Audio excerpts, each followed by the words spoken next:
Alright, Clashers, and welcome back to Preco F1. Today we have for you the 4 loadouts that you need, and we've got 2 really powerful loadouts, which I think is the absolute meta currently in F1 Clash 2023.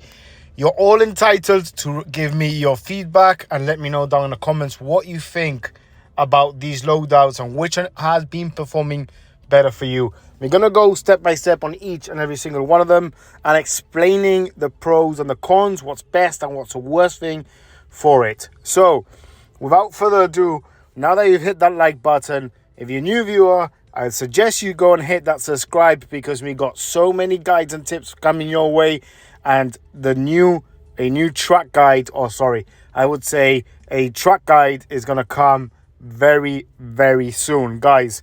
So, we're going to go and head over to the loadouts, and it is more or less in order. Loadout number 4 is the worst loadout for me. Then it's going to go over to number 2, and we're going to finish off with loadout number 1, which is pretty powerful for your duels. And then the absolute meta is loadout number 3. I know, a little bit of a mix-up on the others, but this is how I have had it since the very beginning, so I am very used to it. Okay, so for loadout number 4, always have your best 2 drivers. Doesn't matter which ones you have. I know the car components and everything is going to be absolutely different.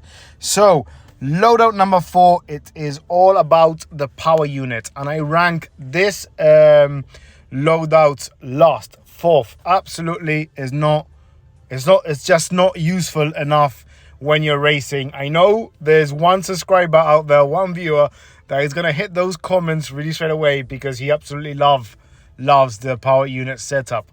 So, the pros and cons about this, and it does overweigh more on the cons, is, for instance, a power unit does not influence nothing at all on your qualifying. So, speed, cornering, and reliability does influence in your qualifying. The power unit doesn't. What this means is any other setup will out qualify you instantly, and what you're gonna have to do is play catch up the whole race. And if you're racing against someone that's very intelligent, you will never catch him up, and it's pretty much game over, because I've raced so many people that have had the power unit set up. They are starting on 8th, 9th, 10th. I am starting on the top 5, and every time he's gonna boost, I'm gonna boost the same time as you. So we both are gonna have the exact same ERS, and you will never catch me up. The only pros about the power unit is that it recharges your ERS faster. So you do not have more ERS than me. You only recharge your ERS faster. Now, we've done this in some testing, and it does not recharge fast enough for you to be gaining enough distance to gap in order to catch up your rival. Maybe it's because my setup is a little bit weak and you have a better setup than me. But currently, this setup is just not worth it. Especially on the long straights, you feel slow. On the cornering, you feel very weak against them. People are attacking you. For me, power unit is my last choice. Now, over to loadout number 2, which is going to be based on speed.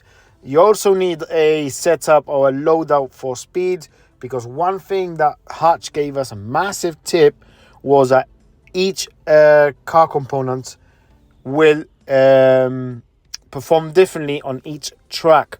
So you need one of speed, obviously, for tracks like Monza. Now, why is this one ranked 3rd out of my number 1? The reason, because the mechanics of the game currently, you cannot overtake in the long straights. I don't know about you, but I cannot just overtake in the long straight. I smash against the rear wing. I'm inhaling all of his fumes from his exhaust. And on the last bit of the corner, I overtake.